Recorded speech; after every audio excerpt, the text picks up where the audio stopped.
ইসলামী ছাত্র শিবির আমরা কখনো কোনো ব্যক্তি বা কোনো দলের বিরুদ্ধে নয়। এই বক্তব্য আমরা অনেকবার দিয়েছি, আবারও বলছি, আমরা কোনো ব্যক্তি বা কোনো দলের বিরুদ্ধে নয়।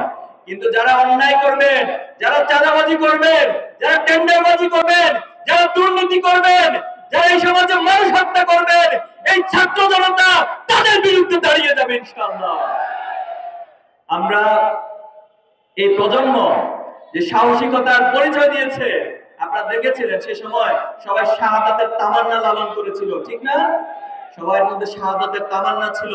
ছোট ছোট বাচ্চাদেরকে, শিশুদেরকে যখন জিজ্ঞেস করা হয়েছিল, তুমি যে রাস্তায় নেমে এসেছো, তুমি তো মরে যাবা, তোমাকে তো গুলি করা হবে, তখন সে ছোট্ট বাচ্চাগুলো বলেছিল, আমরা মুসলমান, আমরা ইমানদার, আমরা বিশ্বাসী, আমরা আল্লাহ ছাড়া কাউকে ভয় করি না। এজন্য এই প্রজন্ম যে কারো চোখে চোখ রেখে কথা বলতে জানে, হোক সে বেশিবাদ, হোক সে জালেম, হোক সে আধিপত্যবাদ, হোক সে সাম্রাজ্যবাদ, আমরা চোখে চোখ রেখে কথা বলতে জানি। এজন্য এই প্রজন্মকে ডিল করতে হলে এই প্রজন্মের মনের ভাষা আপনাদেরকে বুঝতে হবে। এই প্রজন্ম কি চায়? এই প্রজন্ম চায় রাজনৈতিক একটি সুন্দর সংস্কৃতি গড়ে উঠুক, সকলে সকলের প্রতি শ্রদ্ধাশীল থাকুক, সম্মানের রাজনীতি হোক, উদারতার রাজনীতি হোক, দলের চেয়ে দেশকে এবং এই দেশের সার্বভৌমত্বকে বেশি প্রাধান্য দেওয়া হোক।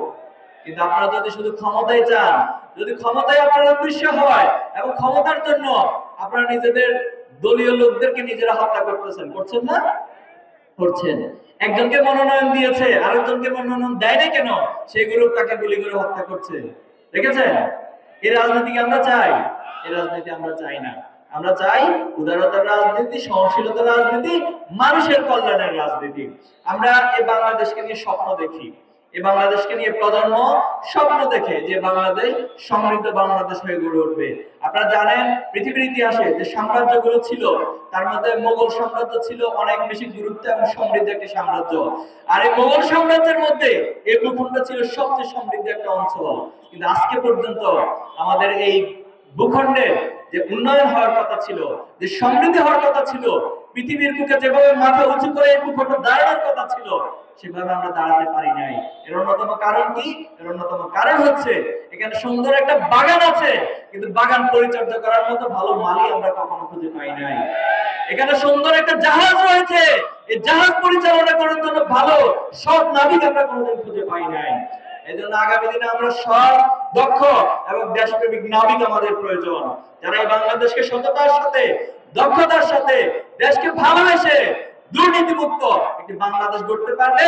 ইসলামী ছাত্র শিবির নয়, শুধুমাত্র বাংলাদেশের টোটাল ছাত্র জনতা তাদের পাশে দাঁড়াবে ইনশাআল্লাহ। আপনারা প্রস্তুত আছেন ইনশাআল্লাহ?